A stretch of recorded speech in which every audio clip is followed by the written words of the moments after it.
Di sudut timur Indonesia, tersembunyi sebuah pulau kecil yang dikelilingi oleh laut biru yang luas dan pulau-pulau hijau yang mengapung tenang. Pulau ini mungkin tampak sederhana, tapi sejarahnya jauh dari itu. Banda Neira, nama yang nyaris tenggelam dalam peta besar Indonesia. Tapi dulu, pulau kecil ini pernah membuat dunia terobsesi. Banda Neira adalah bagian dari Kepulauan Banda di tengah Laut Banda, Provinsi Maluku Tengah. Tidak mudah mencapainya. Dari Jakarta atau kota besar lainnya, kita harus menuju Ambon terlebih dahulu. Lalu dari Ambon, kita bisa terbang dengan pesawat kecil atau menyeberangi laut selama 5 hingga 7 jam dengan kapal cepat.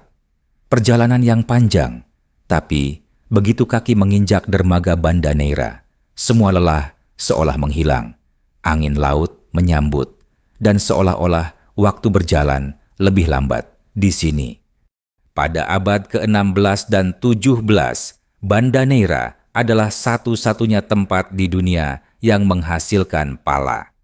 Jenis rempah kecil ini dianggap sangat berharga, tidak hanya karena aromanya yang eksotis, tetapi juga karena diyakini bisa menyembuhkan berbagai penyakit. Di Eropa, harga satu kantong pala bisa setara dengan harga sebuah rumah. Rempah-rempah ini menjadi alasan utama bangsa-bangsa Eropa melakukan ekspedisi panjang melintasi samudra. Mereka menyeberangi dunia bukan demi tanah atau emas, tetapi demi pala. Bangsa Portugis menjadi yang pertama datang, lalu disusul Inggris dan Belanda, yang akhirnya membentuk Verenigde de Oost-Indische Compagnie, VOC, kongsi dagang raksasa yang sangat berkuasa. Tapi, pulau-pulau Banda, termasuk Banda Neira, bukan tanah kosong. Ada masyarakat adat yang telah hidup mandiri, berdagang, dan menjaga kebun pala mereka selama berabad-abad. Tahun 1609, Belanda mulai masuk secara agresif, dan pada 1621, Gubernur Jenderal Jan Pieterszoon Koen memimpin operasi berdarah yang mengubah wajah Banda selamanya. Kebun-kebun pala dirampas dan sistem perbudakan pun dimulai. Banda berubah dari tanah perdagangan menjadi ladang kolonialisme. Namun, sejarah Banda tak hanya berisi luka. Di abad ke-20, pulau ini menjadi tempat pengasingan para pejuang kemerdekaan. Muhammad Hatta, wakil presiden pertama Indonesia, bersama Sultan Syahrir diasingkan ke sini oleh pemerintah Hindia Belanda pada tahun 1936. Di Banda yang jauh dari pusat dunia itu, keduanya justru menemukan ketenangan.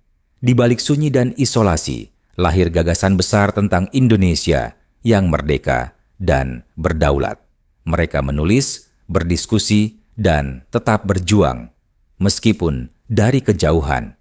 Banda Neira menjadi saksi bahwa pulau kecil ini bukan hanya pernah dicari karena kekayaan alamnya, tetapi juga pernah menjadi tempat lahirnya gagasan kemerdekaan dari orang-orang yang akhirnya membentuk sejarah Indonesia modern.